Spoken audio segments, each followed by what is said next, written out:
Radio now, we be the best. Carnival Radio now, we be the best. Carnival Radio, enjoyment unlimited. The number one hit music station. This is Carnival Radio.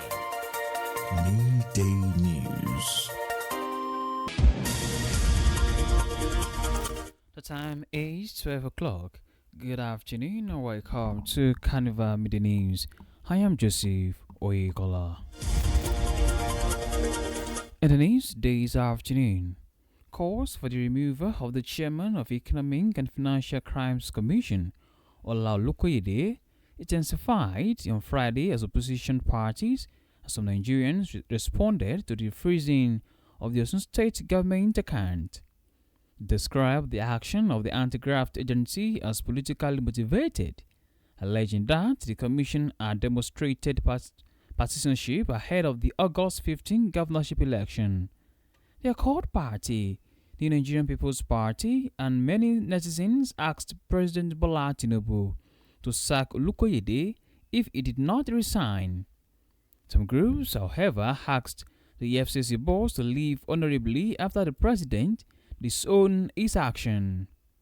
The FCC had on Wednesday ordered a post-no bill on the Osun State government account domiciled with false bank on the grounds of suspicious transactions.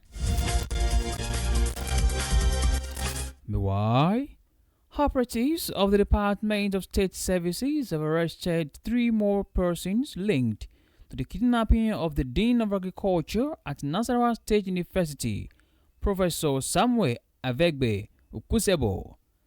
The 3 suspects were arrested on Friday night at a local brothel around Marabao Akuza along the Lafia-Makurdi Highway.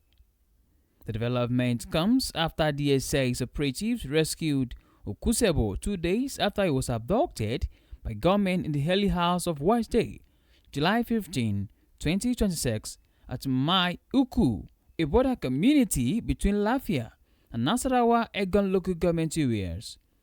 2 suspects, including a woman, were also arrested by DSAs at the time of the rescue.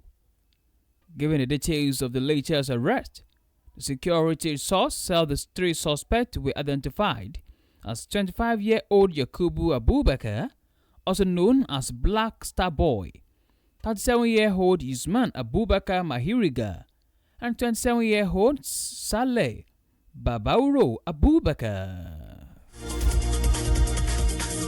In the meantime, the Ondo State government has partnered with non-governmental organization Lifespring Development Foundation to manage the state's healthcare commodities and prevent shortages or wastage, particularly of sexual and reproductive health commodities. It was gathered that the partnership would enable the state to maintain proper records and data on the commodities needed to improve family planning, maternal and child health, and reproductive health care services. Speaking at a 2-day commodity forecasting and quantification training for state health workers on Friday, the State Reproductive Health Coordinator and Deputy Director of Family Health at the Ministry of Health, Dr. Toyi Adeyalo Ogundari, explained that the collaboration had been impactful on women of productive age and children on the state.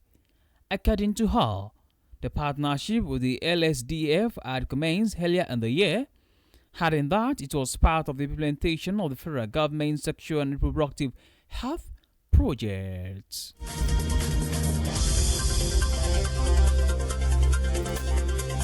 On a foreign scene, President Donald Trump's former personal lawyer, Todd Blanchard, was confirmed as U.S. Attorney General today, Saturday, after Senate Republicans shrugged off Democratic concerns over the politicization of the Justice Department. Blanchard, who has already been serving as the top U.S. law enforcement officer in an acting capacity, represented Trump as his private attorney in several criminal trials before entering government. The Senate, which Republicans narrowly control, confirmed him by 50 votes to 49. Trump, who has upended U.S. political norms by seeking to bring normally independent government agencies under his increasingly direct control, calls Blanchard a star. Democrats opposed Blanchard from the beginning, accusing Trump of turning the Department of Justice into a political weapon. An interesting water sport. Morocco and South Africa will meet in the quarter-final of the Total Energies CAF Women's African Cup of Nations, Morocco 2026, today, Saturday, with a place in the semi-finals and automatic qualification for the 2027 FIFA Women's World Cup in Brazil at stake. The quarter-final is scheduled for 9 p.m. local time at the Mahouli Al Azan Stadium in Rabat, with the winner progressing to the last four and securing the place at next year's global tournament. The fixture is a repeat of the 2022 AFCON final when South Africa defeated host Morocco 2-1 at Prince Mahoula Adebale Stadium in Rabat to win their fourth continental title. A Saturday preview on the CAF website. Elijah Mahiga scored twice for South Africa in that final and the 63rd and 71st minute before Rosella Ayene put one back for Morocco in the 88th minute. At the hands, Carnival Radio Media News. Thank you very much for listening. You could download Carnival Media Hub from Google Play Store and Apple iOS. You can also check out our website at www.carnivalmedia.ng. My name remains Joseph Oyekola. Good afternoon, and please do well to enjoy the rest of your day.